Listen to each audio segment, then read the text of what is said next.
हे students, welcome back. आज मैं आपको बहुत ही इंटरेस्टिंग स्टोरी सुनाने वाली हूँ। अगर एक पेशेंट है जिसको थोड़ा हेल्थ इश्यूज आ रहे हैं, वो डॉक्टर के पास जाता है और डॉक्टर को लगता है कि उसे शायद से बीपी का इशू है, तो वो बीपी मशीन से उसका बीपी चेक करता है और उसी की रीडिंग के बेस पे रिपोर्ट तैयार होती है और उसी रिपोर्ट के बेस पे उसे मेडिसिन प्रिस्क्राइब की जाती है। पेशेंट क्या करता है, वो मेडिसिन ले लेता है और मेडिसिन लेने के बाद भी उसको लगता है कि उसकी तबीयत ठीक होने की बजाय ख़राब हो रही है और एक ऐसे स्टेज पे पहुंच जाता है जहाँ पर लाइफ थ्रेटनिंग इशू हो जाता है। ठीक है, तो वो फिर से एक डॉक्टर के पास जाता है और डॉक्टर को कहता है कि डॉक्टर, मेरा बीपी दोबारा से चेक किया जाए, मुझे लग रहा है कि मेरा बीपी सही नहीं है, कुछ ना कुछ दिक्कत है जो मुझे लग रहा है। तो डॉक्टर भी कहता है चलो ठीक है, मैं आपका बीपी चेक करता हूँ। वो सेम डॉक्टर के पास गया पेशेंट, ठीक है। तो उसने डॉक्टर ने चेक करने लगा ना, तो उसको लगा, अरे ये तो मैंने बहुत बड़ी गलती कर दी। मैंने क्या किया, गलत बीपी मशीन यूज़ कर दी थी पहले। ओह! ये तो बहुत बड़ी दिक्कत हो गई। उसे लगा तभी तो ये गलत मेडिसिन प्रिस्क्राइब की गई और तभी उसकी वजह से ही पेशेंट की ऐसी हालात हो गए हैं। ऐसी हालत पे पहुँच गया वो कि उसकी लाइफ थ्रेटनिंग हो गई है। ज़िंदगी दाँव पर लग गई है इस टाइम। तो अगर यही सिचुएशन बिजनेस की हो तो सोचिए क्या हाल होगा। अगर यही सिचुएशन एज बिजनेस की रहेगी, गलत सेग्रीगेशंस होगा तो गलत रिपोर्ट्स बनेंगी, गलत रिपोर्ट बनेगी तो प्रॉफिट भी गलत शो होगा। ठीक है, और अगर प्रॉफिट ही गलत शो हो गया तो सोचो कितनी बड़ी दिक्कत है बिजनेस के लिए। बिजनेस का सरवाइव करना ही बहुत मुश्किल हो जाएगा। अगर एक्चुअल प्रॉफिट की बजाय उसने कम प्रॉफिट शो कर दिया तो सोचो कितनी बड़ी दिक्कत है। और उसका सबसे बड़ा इफेक्ट किस पे पड़ेगा? सबसे बड़ा इफेक्ट पड़ेगा इसका, पहले तो पड़ेगा शेयर होल्डर्स पे, जिन्होंने बिजनेस में पैसा इन्वेस्ट किया। अब पैसा इन्वेस्ट ये सोच के किया कि बिजनेस से हमें रिटर्न मिलेगा।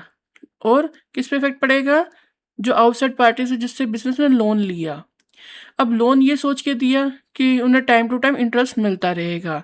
ठीक है, बट अगर उनको लगे कि प्रिंसिपल अमाउंट की तो छोड़ो, हमें इंटरेस्ट भी हर साल मिलेगा नहीं मिलेगा, ये प्रॉफिट देख के तो हमें तो लग नहीं रहा कि मिल पाएगा, तो वो भी दिक्कत। थर्ड किस पे इफेक्ट पड़ेगा? गवर्नमेंट। गवर्नमेंट कैसे? गवर्नमेंट क्या कहती है कि आपको टैक्स पे करना पड़ेगा, जितना आपका प्रॉफिट है उस पे आपको टैक्स पे करना पड़ेगा। ठीक है जी, टैक्स पे करना पड़ेगा। लेकिन अगर कम प्रॉफिट शो हो रहा है हमारी बुक्स में, तो फिर कितने टैक्स इम्प्लीकेशंस पड़ जाएंगे उस पे। वो मिसकंसीलिंग का हमें चार्जेस लग जाएंगे कि आप हमसे, गवर्नमेंट कहेगी कि आप हमसे प्रॉफिट अपना छुपा रहे हो, आप कम प्रॉफिट शो कर रहे हो बुक्स में, जबकि आपका एक तो एक्चुअल प्रॉफिट तो बहुत ज़्यादा बनना चाहिए, लेकिन आप प्रॉफिट कम दिखा के टैक्स भी कम पे कर रहे हो। ठीक है, तो इसके क्या इम्प्लीकेशंस होंगे? हमें पेनल्टीज पड़ेंगी, हमें पुलिस के चक्कर काटने पड़ेंगे, हमें नोटिस आएंगे। ठीक है, तो ये दिक्कत हो जाएगी। और क्या दिक्कत होएगी? मोस्ट इम्पॉर्टेंट दिक्कत ये होगी बिजनेस डिसीजन लेने में। बिजनेस के डिसीजंस को इफेक्ट करेगा ये। कैसे? क्योंकि बिजनेस शुरू किया जाता है ये सोच के कि बिजनेस लॉन्ग टर्म तक चलता रहे। ठीक है, लॉन्ग टर्म तक सर्वाइवल चांसेस उसके चलते रहें, बढ़ते रहें। ठीक है, लेकिन अगर प्रॉफिट ही कम शो हो रहा है, या मतलब कि प्रॉफिट ही हम सही से नहीं शो कर पा रहे हैं, तो उसमें वो जो हमने सोच के ये शुरू किया था कि बिजनेस लॉन्ग टर्म तक सरवाइव करेगा, बट अगर प्रॉफिट ही देख के लग रहा है कि ये तो आज लॉन्ग टर्म तक तो क्या, ये एक साल और भी नहीं चल सकता, तो वो बिजनेस बंद भी करना पड़ सकता है। ठीक है, तो ये दिक्कत हो सकती है अगर हमने प्रॉफिट सही से कैलकुलेट नहीं किया तो। क्योंकि बिजनेस की पोजीशन दिखाने के लिए, बिजनेस का सही से रनिंग करने के लिए प्रॉफिट सही दिखाना भी ज़रूरी है, क्योंकि उसके इम्प्लीकेशन बहुत सारी चीज़ों पे पड़ते हैं, बहुत सारे लोगों पे पड़ते हैं। ठीक है, एम्प्लॉयज़ पे भी तो पड़ता है। जो बिजनेस के अंदर एम्प्लॉयज़ हैं, जो काम कर रहे हैं, स्टाफ जो काम कर रहा है बिजनेस के अंदर, वो भी देखिएगा, क्योंकि प्रॉफिट ही, बिजनेस के प्रॉफिट ही नहीं है तो सैलरी बिजनेस कहाँ से टाइम पे दे पाएगी, या उनके जो बोनस के चांसेस होते हैं वो तो बिल्कुल ज़ीरो हो जाएंगे, है ना। तो इसलिए सही प्रॉफिट का दिखना बहुत ज़रूरी है। और सही प्रॉफिट कैलकुलेट करने के लिए हमें जो यहाँ पर रिसीट और एक्सपेंडिचर को सेग्रीगेट करना बहुत इम्पोर्टेंट टॉपिक है, कि कौन सी आइटम्स रेवेन्यू के अंदर जाएंगी और कौन से एक्सपेंडिचर रिसीट हमें जाएंगे कैपिटल के अंदर। तो इसलिए सेग्रीगेशन की जाती है। इसलिए ये टॉपिक बना और ये मोस्ट इम्पोर्टेंट टॉपिक है समझने के लिए, ठीक है? ये हम समझेंगे और इसके साथ-साथ हम ये भी समझेंगे कि एक्सपेंस और एक्सपेंडिचर के बीच में क्या डिफ़रेंस होता है। Difference between expense and expenditure, ठीक है? कहने को तो दोनों खर्चे ही हैं, लेकिन फिर भी डिफ़रेंस है दोनों के अंदर, वो हम समझेंगे और बेसिक डिफ़रेंस इनका सेग्रीगेशन का ही है, ठीक है? नेक्स्ट क्या है और ये भी समझेंगे कि डेप्रिसिएशन है, वो हम उसे एज़ एक्सपेंस क्यों चार्ज करते हैं by not charging as a expenditure, कि हम एक्सपेंडिचर की तरह क्यों नहीं इसे ट्रीट किया जाता प्रॉफिट एंड लॉस अकाउंट में, इसे एज ए एक्सपेंस क्यों दिखाया जाता है, जबकि हमने जब एसेट परचेज की थी हमने इसे कैपिटल एक्सपेंडिचर दिखाया था, लेकिन अब हम इसे रेवेन्यू एक्सपेंसेस की तरह इसको ट्रीटमेंट दे रहे हैं, ठीक है? तो ये भी हम समझेंगे आज की वीडियो में। अब हम समझेंगे कि क्या रिसीट्स होती हैं, क्या एक्सपेंडिचर होते हैं। पहले हम बात करेंगे रिसीट्स। रिसीट्स क्या होती हैं? Money coming in the business. Business में पैसा जो भी आ रहा है या जिस भी सोर्स से आ रहा है वो सभी कहलाएंगी रिसीट्स। जैसे इस इमेज में देखेंगे, फ्रॉम कस्टमर, कस्टमर को हमने सेल किया, उनसे जो पैसा मिला, ठीक है, उसे हम बोलेंगे रिसीट। बैंक से हमने लोन लिया, उससे जो हमें पैसा मिला उसे भी हम बोलेंगे रिसीट्स। ओनर ने बिजनेस में पैसा इन्वेस्ट किया, जैसे हमने कहा कैपिटल, तो वो जो पैसा मिला उसे भी हम बोलेंगे receipt. Sale of old furniture, furniture था पुराना, वो हमारे बिजनेस के यूज़ के लिए रह नहीं गया था, तो उसे हमने सेल कर दिया, उससे जो पैसा आया उसे भी हम बोलेंगे रिसीट्स, ठीक है? तो रिसीट्स क्या होंगे? बिजनेस में कहीं से भी पैसा आए, पैसा आना बिजनेस में, उसे हम बोलते हैं रिसीट्स। एक्सपेंडिचर क्या होता है? बिजनेस से पैसा बाहर जाना, ठीक है? बिज़नेस के बाहर पैसा जाना उसे हम बोलेंगे एक्सपेंडिचर। अब एक्सपेंडिचर क्या होते हैं? इसे हम बोलते हैं खर्चा। अब खर्चा तो बिज़नेस में किसी भी रूप में हो सकता है, ठीक है? कंप्यूटर परचेज़ किया तो एक्सपेंडिचर हुआ, मशीनरी परचेज़ की तो एक्सपेंडिचर हुआ, फर्नीचर परचेज़ किया तो एक्सपेंडिचर हुआ, हमने एम्प्लॉइज़ को सैलरी पे की वो भी एक्सपेंडिचर हुआ, रेंट पे किया बिल्डिंग का तो वो भी एक्सपेंडिचर हुआ, ठीक है? ये सारे के सारे क्या है? खर्चे हैं बिज़नेस के, जिसे हमें करने पड़ते हैं बिज़नेस चलाने के लिए, ठीक है? और क्या खर्चा कहते हैं? अब डेप्रिसिएशन वो कह रहे हैं कि ये भी खर्चा है। अब डेप्रिसिएशन खर्चा कैसे है? इसे मैं समझाती हूँ आपको एक एग्ज़ाम्पल से। फॉर एग्ज़ाम्पल हमने जैसे यहाँ पर कंप्यूटर परचेज़ किया, 50,000 का हमने कंप्यूटर परचेज़ किया, ठीक है? अब कहने को तो हम कह सकते हैं ना कि जो प्रॉफिट एंड लॉस अकाउंट बनता है, ठीक है? ये फाइनेंशियल स्टेटमेंट बनती है जिसके अंदर trading account, P and L account and balance sheet बनते हैं। और अगर फैक्ट्री है तो मैन्युफैक्चरिंग अकाउंट भी बनेगा उसमें ट्रेडिंग अकाउंट से पहले, ठीक है? तो प्रॉफिट एंड लॉस अकाउंट में क्या होता है? प्रॉफिट एंड लॉस कैलकुलेट किया जाता है इस अकाउंट के थ्रू, ठीक है? अब हम नॉर्मली परचेज़ करते हैं, जैसे हमने ग्रोसरी मान लो परचेज़ की 50,000 की, तो हम परचेज़ में दिखा देंगे 50,000, ट्रेडिंग अकाउंट के अंदर 50,000 दिखा देंगे, ठीक है? उस हिसाब से हमारा प्रॉफिट कैलकुलेट हो जाएगा। बट अब बात ये आती है कि अगर हम कंप्यूटर है जो कि फिक्स्ड एसेट है, जो कि नॉन करंट एसेट है, उसको हम 50,000 पे वो भी दिखा दें कि 50,000 हमने क्या किया? कंप्यूटर परचेज़ किया। तो क्या ये सही रहेगा प्रॉफिट कैलकुलेट करने के लिए? नहीं, ये सही नहीं है, क्योंकि यहाँ पर जो हमने कंप्यूटर खरीदा 50,000 का, उसकी लाइफ है 5 इयर्स। 5 इयर्स तक उसका बेनिफिट मिलेगा। तो क्यों हम 1 साल के जो हम प्रॉफिट एंड लॉस अकाउंट जो कैलकुलेट करते हैं, प्रॉफिट कैलकुलेट करते हैं, वो हम करते हैं करंट ईयर के लिए, ठीक है? 1 साल के लिए 1 साल के लिए कैलकुलेट करते हैं। तो क्यों हम उसमें पूरा 50,000 डाल दें, जिसकी लाइफ ही 5 साल है, जिसका बेनिफिट हमें 5 सालों में मिलेगा, उसके एक्सपेंस को हम एक साथ 1 साल के अंदर-अंदर क्यों शो कर दें? हम 50,000 पूरा का पूरा 1 साल के अंदर क्यों शो कर दें, जबकि हमें उसे 5 साल तक हमें यूज़ करना है। तो इसलिए क्या होता है? डेप्रिसिएशन चार्ज किया जाता है। डेप्रिसिएशन क्या चार्ज किया जाएगा? मान लो 10,000 हम 1 साल में रिकॉर्ड कर देंगे और 5 सालों तक डेप्रिसिएशन के तौर पे हम 10-10 हज़ार दिखाते रहेंगे और इसी तरह से उसका 5 सालों में जो उसकी वैल्यू कंज़्यूम होगी, ठीक है? वो हमें एज़ अ डेप्रिसिएशन शो हो जाएगी। तो डेप्रिसिएशन क्यों चार्ज किया जाता है? कि एसेट की जो हमने बेनिफिट कंज़्यूम करना है, वो उसे 5 सालों में अलग-अलग दिखा के, ठीक है? ना कि 1 साल में दिखा के इकट्ठा, उसे 5 सालों में अलग-अलग डिवाइड करके दिखाया जाए, तो उसे हम चार्ज करते हैं, उसे हम कहते हैं डेप्रिसिएशन, और इसे एज़ ए एक्सपेंस हमें शो करते हैं प्रॉफिट एंड लॉस अकाउंट में, ताकि सही प्रॉफिट कैलकुलेट किया जा सके। रिसीट्स 2 टाइप की होती हैं, एक होती है रेवेन्यू और एक होती है कैपिटल। पहले हम बात करेंगे रेवेन्यू रिसीट्स के बारे में। रेवेन्यू रिसीट्स कौन सी रिसीट्स होती हैं? वो ऐसी रिसीट्स होती हैं जो रेगुलर और day to day business activity से आने वाली हों, जैसे सेल्स ऑफ गुड्स। अब ग्रोसरी शॉप है, उसका मेन बिजनेस क्या होगा? ग्रोसरीज को सेल करना। ठीक है, तो वो सेल ऑफ गुड्स क्या हो गया? Revenue receipts. और सेकंड कंडीशन क्या है? Income earn during the normal course of business. Business को पूरे साल में चलाते हुए कोई भी होने वाली इनकम, ठीक है, किसी भी सोर्स से आ रही हो, ठीक है, इनकम कोई भी सोर्स से आ रही हो, उसे हम बोलेंगे रेवेन्यू रिसीट्स। इसके हम देखते हैं एग्जांपल। फर्स्ट एग्जांपल है रेंट रिसीव्ड। हमारी ग्रोसरी शॉप में एक्स्ट्रा स्पेस था, वहाँ पर क्या किया गया? एक आइसक्रीम बार खोला गया, जिसके बदले में हमने उनसे रेंट चार्ज किया। ठीक है, तो वो रेंट मिल रहा है हमें उसे, तो वो भी क्या होगा? Revenue receipt. और interest receive from investment. Business से हमें पैसा काफ़ी अच्छा मिला, प्रॉफिट कमाया, तो हमने क्या किया? उसे एक्स्ट्रा जो पैसा था हमने बाहर इन्वेस्ट कर दिया, उससे हमें इंटरेस्ट मिला, तो वो भी क्या हो गया? Revenue receipt. याद रखिए यहाँ पर इन्वेस्टमेंट रेवेन्यू रिसीट नहीं है, उससे आने वाली इनकम रेवेन्यू रिसीट है, जो कि है इंटरेस्ट। इसी तरह से dividend receive from shares.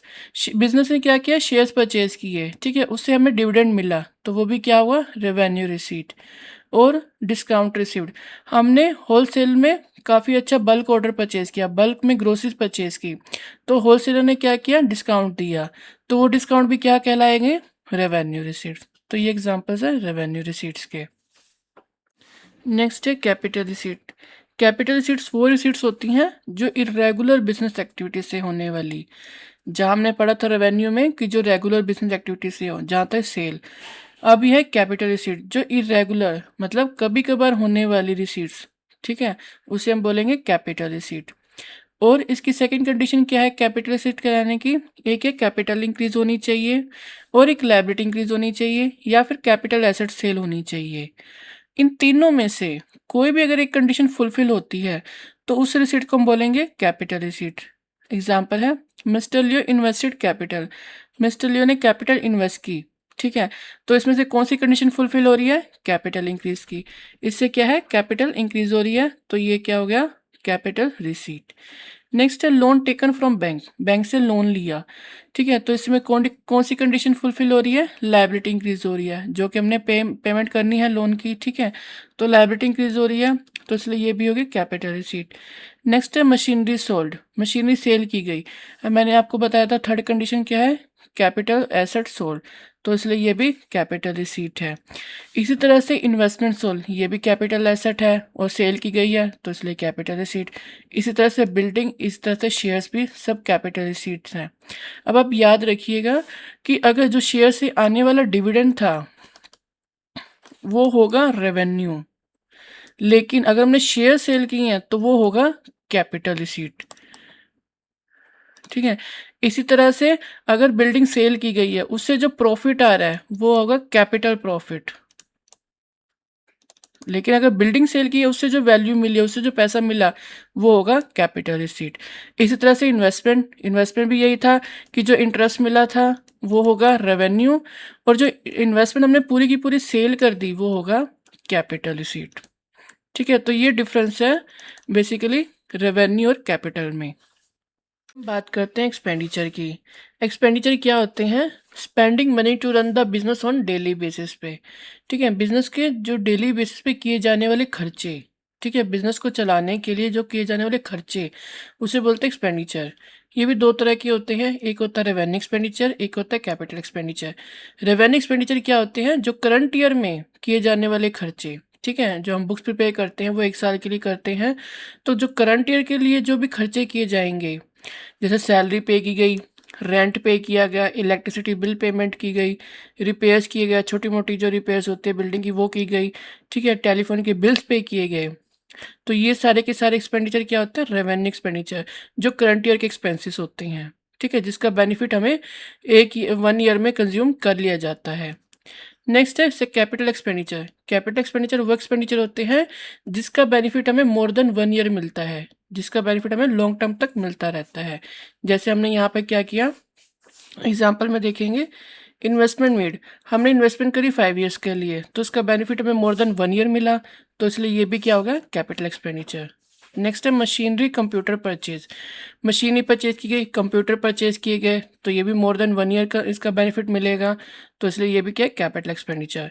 Next है डिलीवरी वैन। बिजनेस को डिलीवरी पहुंचाने के लिए, कस्टमर को डिलीवरी पहुंचाने के लिए एक डिलीवरी वैन परचेज की गई, ठीक है, फिक्स्ड एसेट परचेज की गई, तो ये भी क्या है, कैपिटल एक्सपेंडिचर। शेल्स परचेज की गई, शेल्स भी हम क्या करेंगे, बिजनेस में हमने लगाई गई ग्रोसरी को स्टॉक करने के लिए, ठीक है, तो ये भी क्या है, मोर देन 1 ईयर्स का बेनिफिट मिलेगा। ऐसा तो नहीं है कि हमने शेल्स लगा दी और नेक्स्ट ईयर में से चेंज कर देंगे, नहीं, वो सब लॉन्ग टर्म में यूज़ किया जाएगा, तो इसलिए ये भी क्या हो गया, कैपिटल एक्सपेंडिचर। आज का हमारा लास्ट टॉपिक है एक्सपेंसेस वर्सेस एक्सपेंडिचर, कि इन दोनों में क्या डिफरेंस है। इसका कंसेप्ट है ऑल एक्सपेंसेस आर एक्सपेंडिचर। जितने भी एक्सपेंसेस होते हैं वो एक्सपेंडिचर होते हैं, ठीक है, but all expenditures are not expenses. लेकिन जो एक्सपेंडिचर्स होते हैं वो एक्सपेंसेस नहीं होते हैं। इसे समझेंगे एग्जांपल्स के थ्रू। और इससे पहले हम आगे बढ़े, मैं आपको एक बात बता दूं कि एक्सपेंडिचर जो हम यूज़ करते हैं, टर्म यूज़ करते हैं जब कोई हम एसेट बाय करते हैं, ठीक है, तब उस केस में हम एक्सपेंडिचर के तौर पे हम उस एंट्री को रिकॉर्ड करते हैं। और एक्सपेंस कब होते हैं, जब उसका हम बेनिफिट, जितना हम बेनिफिट कंज्यूम कर लेते हैं या जितनी हम एसेट को यूज़ कर लेते हैं उतनी वैल्यू पे हम उस एंट्री को रिकॉर्ड करते हैं एज एन एक्सपेंस, ठीक है। जैसे एग्जांपल के तौर पे हम समझते हैं, सैलरी पेड। अब हमने माना एम्प्लॉयज़ को सैलरी पे की 60,000, ठीक है, ये हमने पेमेंट कर दी, खर्चा कर दिया, और 1 साल के लिए हमने पे करी है, और उसी साल में इसका हमने बेनिफिट भी कंज्यूम कर लिया, तो इसे हम रिकॉर्ड करेंगे एज एन एक्सपेंस बाय ₹60,000, ठीक है। नेक्स्ट है मोबाइल रिचार्ज। फॉर एग्जांपल हमने मोबाइल रिचार्ज कराया 3 इयर्स का 60,000 पे, ठीक है, 3 इयर्स के लिए हमने रिचार्ज करा दिया। अब हमने ये बाय किया है, ठीक है, तो यहाँ पर एज एक्सपेंडिचर इसको हम रिकॉर्ड करेंगे, तो एज एन एक्सपेंडिचर हम इसे रिकॉर्ड करेंगे तो कितने अमाउंट पे करेंगे, पूरे अमाउंट पे 60,000। और एक्सपेंस में कितना हम करेंगे, जितना हमने उसका बेनिफिट कंज्यूम कर लिया विद इन 1 ईयर। तो 1 साल में हमने कितना इसका बेनिफिट कंज्यूम किया, 20,000, तो 20,000 के तौर पे हम इसे एज एन एक्सपेंस में रिकॉर्ड कर देंगे, ठीक है। नेक्स्ट है वाटर बॉटल। अब हमने मान लो वाटर बॉटल परचेज की, जो कि मान लो आई है 100 रुपीज़ की, ठीक है, 100 रुपीज़ की हमने परचेज़ की। अब इसे हम यूज़ कर सकते हैं 1 ईयर के लिए, भी उसको बॉटल को रख सकते हैं, या फिर सेम टाइम पे जब हमने परचेज़ किया तब भी हम उसे कंज्यूम कर सकते हैं। मान लीजिए हमने 100 रुपीज़ की बॉटल परचेज़ की और उसी टाइम हमने उसको कंज्यूम कर लिया, हमने पानी पी लिया, ठीक है, उसके बाद हमने उस बॉटल को फेंक दिया, तो वो हमने क्या हुआ, हमने एक बॉटल परचेज़ भी की लेकिन हमने उसे उसी टाइम कंज्यूम कर लिया, तो इस एंट्री को हम कहाँ रिकॉर्ड करेंगे, एज एन एक्सपेंस में। वाटर बॉटल को हमने कंज्यूम कर लिया विद इन 1 ईयर, तो इसे हम रिकॉर्ड करेंगे 100 रुपीज़ का एज एन एक्सपेंस।